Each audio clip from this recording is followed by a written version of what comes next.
The candles flickered against the glossy tableware, waiting for guests who never came. The dining room was dressed in silver and ivory, the kind of setting meant for laughter and clinking glasses. Instead, only silence filled the air. My phone buzzed. One new message. Before we begin, drop a comment and tell us, where are you from and from which city you're watching our videos? And after watching the whole video, don't forget to tell us, what would you do in this situation? Be honest. Tell me in the comments below. We read every comment. Let's begin. It was from my mother. There's nothing special about you, Claire. Stop pretending tonight matters. The words made my chest tighten like a fist had wrapped around my ribs. I gripped the edge of the table, refusing to let tears fall. This was supposed to be my anniversary dinner. I had sent out invitations weeks ago. Not a single reply. Not one person walked through that door. The doorbell rang suddenly, and my heart leapt with desperate hope. But it was only the delivery guy holding the cake box, confusion on his face as he glanced at the empty room behind me. Where's everybody?" he asked. I forced a smile. "They're running late." A lie. A small one, but it burned on my tongue. When I closed the door, I stood in the quiet again, the air so heavy it felt suffocating. I whispered to myself, "Don't break." Not tonight. That was when headlights swept across the curtains. My husband's car pulled into the driveway. Relief washed through me, but also shame. How could I explain that my own family didn't think I was worth showing up for? The front door swung open and Mark Bennett stepped inside. Tall, broad-shouldered, his tie loosened like he'd come straight from a battlefield at work. His eyes scanned the empty room in one sweep, and the tension in his jaw told me he'd pieced it together. "Claire?" His voice was low, steady, dangerous in its calm. Not one of them showed? I shook my head, biting down on my lip until it hurt. Mark walked over, set his briefcase on the table, and pulled me into his arms. His chest rose and fell with sharp breaths, but he didn't waste time on anger. Instead, he flipped open the case and drew out a thick folder. "Then let's give them something to choke on," he said, laying the documents across the untouched plates and candles. I blinked at the bold lettering. My fingers trembled as I traced the seal. "Mark, what is this?" He looked me dead in the eyes. "It's ours. The deed to our new home. We signed today. You've been waiting your whole life for a place that's truly yours, and now you have it. Let your family ignore you all they want. Tomorrow, they'll see what we built without them." The weight of the paper hit me harder than any insult ever had. I pressed my hand to my mouth, not from sadness, but from the overwhelming surge of pride and vindication. The silence of the room no longer felt like abandonment. It felt like the stage had been cleared, ready for a reveal they would never forget. The next morning, sunlight poured across the driveway of the new house like it had been waiting for us. Mark parked the car, and I just sat there staring, my breath caught in my throat. White stone walls gleamed against the sky. Tall glass windows framed the front like a promise. A porch wrapped around the house with enough space for laughter, for late-night talks, for a future that felt real. I whispered, "It doesn't even feel real." Mark squeezed my hand, his thumb brushing against my skin. "It is. This is yours, Claire. This is us." We stepped out of the car. The realtor was waiting with the keys. "Congratulations, Mr. and Mrs. Bennett," she said warmly. "This place is going to turn heads. Turn heads." She didn't even know the half of it. By noon, my phone began to buzz, not with apologies, but with sharp-edged voices.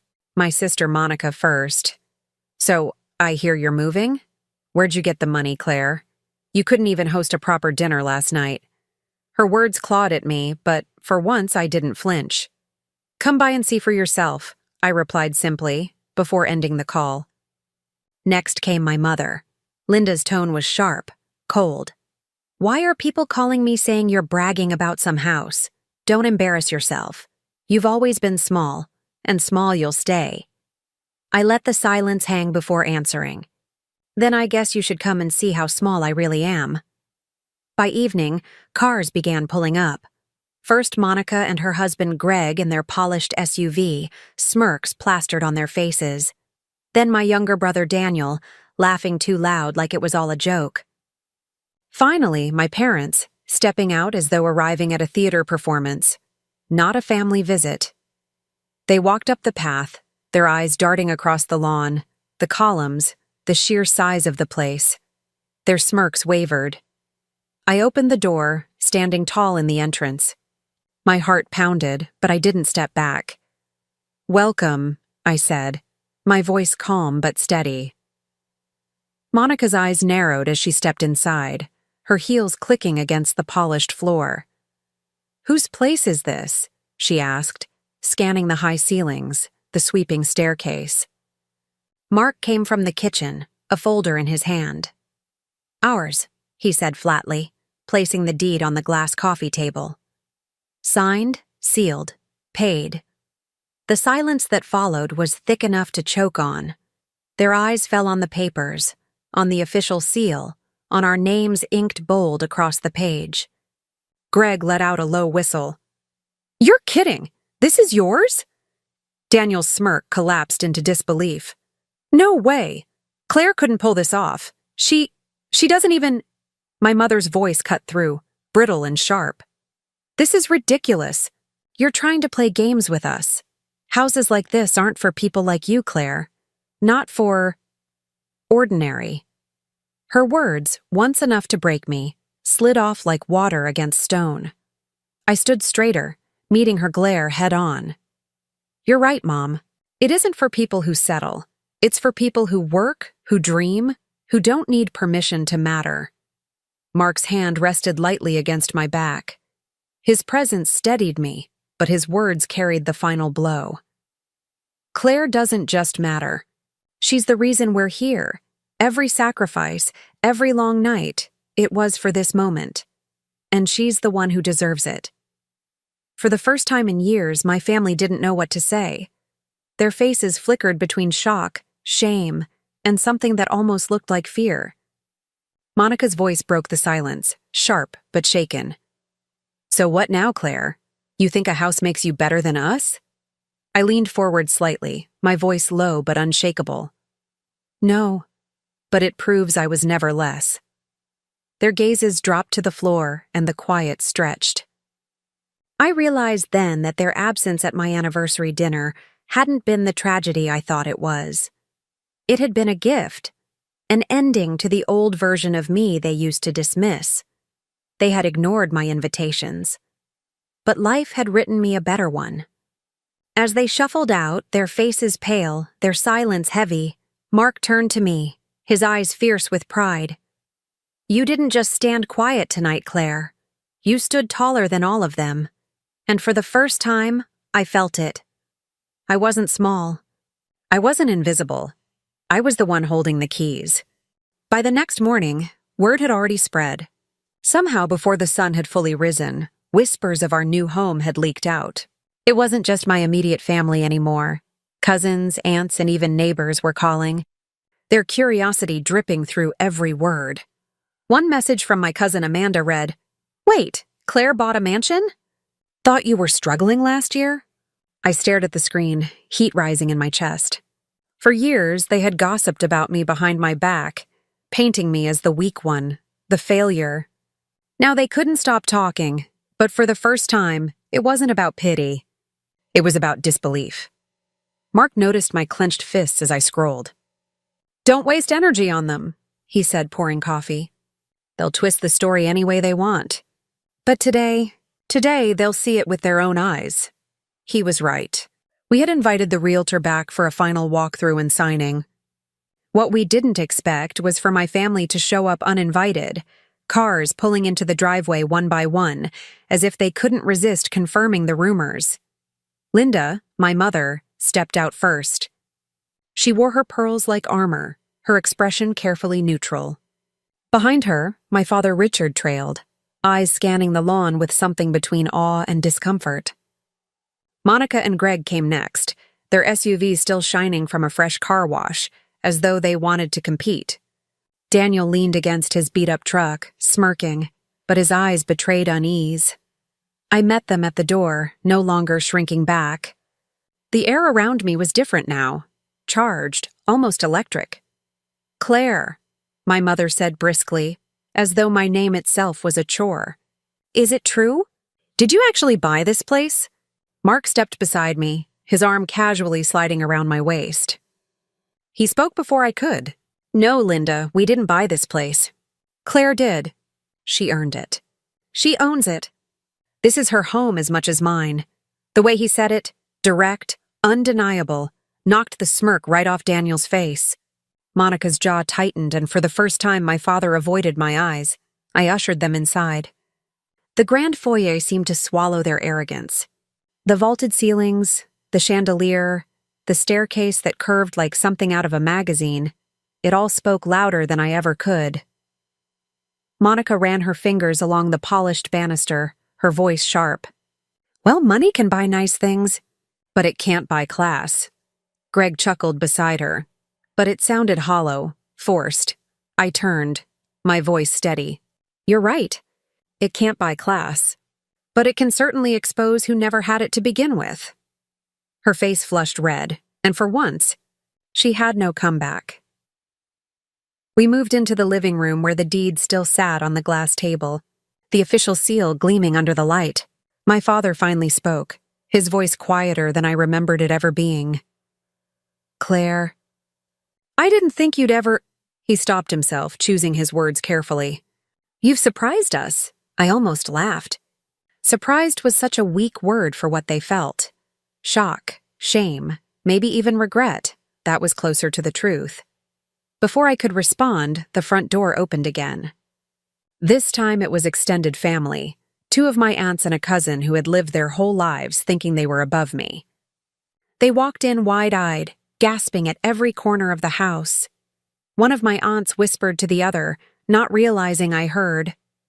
"Linda told us Claire would never amount to anything. Look at this place." The word struck Linda like a slap. She stiffened, her face turning stone cold. Mark leaned in close to me, whispering so only I could hear. "You don't have to say a word. They're undoing themselves." And he was right. Every detail of the house, the marble counters, the sliding glass doors leading to the sprawling backyard, the sheer size of the rooms, was a mirror reflecting their pettiness back at them. But I wasn't finished. Not yet. I walked to the table, picked up the deed, and held it in my hands. "For years," I began, my voice echoing across the high ceilings, "you told me I was nothing, that I was small, that I should stay quiet because nothing about me was special. Last night you proved it. You ignored my anniversary, ignored me. But here's the truth. I didn't need you. I never did. And this house, this life, is proof of that." The silence that followed was suffocating. No one moved, no one spoke. Their faces told the story. Shock written in my father's furrowed brows, shame tightening my mother's lips, jealousy flashing across Monica's eyes. Daniel finally broke, his voice shaky, not smug. "So what? What now? You cut us out? Pretend you're better?" I stepped closer, my tone like steel. "No, I don't need to pretend. For the first time, I don't need your approval, your fake smiles, or your empty words. I don't need anything from you. I already have more than you ever gave me." Mark's hand found mine, strong, certain. He looked at them all, his voice a final verdict. "This house isn't just walls and a roof. It's proof that Claire is more than every insult you ever threw her way. She's stronger than all of you combined." And in that moment, watching their expressions crumble, I realized something powerful. I hadn't just built a home. I had built freedom. The tension in the room clung like smoke. My family stood scattered across the polished living room, their eyes darting around as if the walls themselves were mocking them. Every corner of the house, every detail was a reminder of the lie they had clung to for years, that I was beneath them. Finally, Monica broke the silence, her voice brittle. "So you think this house makes you better than us, Claire?" I didn't flinch. "No. What makes me better is that I never needed to tear anyone else down to feel tall. I built this life by standing up when you wanted me to stay small." Her face flushed. but she looked away instead of fighting back. Linda, my mother, drew herself up, her pearls trembling slightly against her collarbone. This is all temporary. Houses can be lost. Money disappears. Families are what matter in the end. Her words, meant to wound, only made me stronger. I met her gaze without fear. Families matter, yes, but only the ones who show up. You didn't. You never did. Richard shifted uneasily beside her, guilt flickering in his eyes. For once, he didn't defend her. His silence said more than any excuse ever could. Mark placed a steady hand on my shoulder. Claire doesn't owe anyone in this room an explanation, he said firmly. She invited you here to give you a chance to see the truth for yourselves. Don't mistake that for weakness. It's the last chance you'll get. The words landed like a hammer. I saw it in their eyes. Shame. Envy. Something they couldn't mask anymore. Then came the knock at the door. I walked over, heart steady, and opened it to find neighbors standing there. Curious faces, smiling warmly. They had seen the moving truck earlier, and now they wanted to welcome us. Congratulations, one woman said brightly. This house is stunning. We've heard so many wonderful things about the Bennetts moving in. I smiled, genuine this time. Thank you. We're happy to be here. Behind me, my family stiffened. They had to stand there, powerless, while strangers celebrated me, the one they had spent years mocking. As the neighbors left, Monica muttered under her breath, "This won't last. You'll slip up."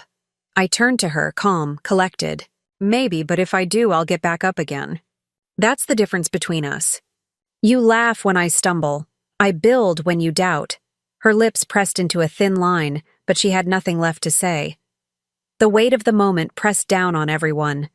My aunts whispered behind their hands. Daniel avoided my eyes. Greg shuffled uncomfortably. Even Linda, who had always thrived on being the loudest in the room, stood frozen in silence.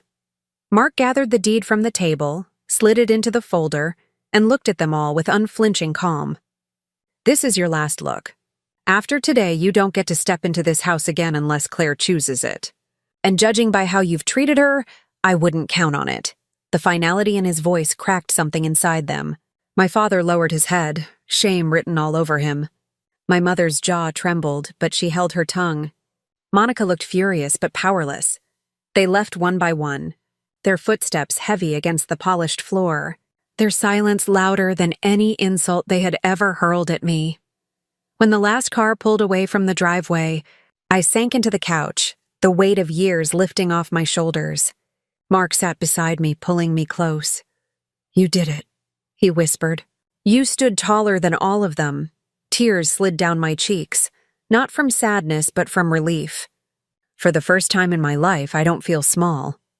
I feel free, he kissed my forehead gently. That's because you finally see yourself the way I've always seen you. As the night fell and the house glowed warm against the dark sky, I realized something profound. Their rejection had been the greatest gift. It forced me to rise, to fight, to claim a life they said I couldn't have. And now, while they sat in their own homes, choking on bitterness and silence, I sat in mine. Whole, proud, unbroken. This wasn't just a house. It was a statement. I was no longer the daughter they ignored, the sister they mocked, or the woman they dismissed. I was Claire Bennett. And I held the keys to everything they swore I'd never touch.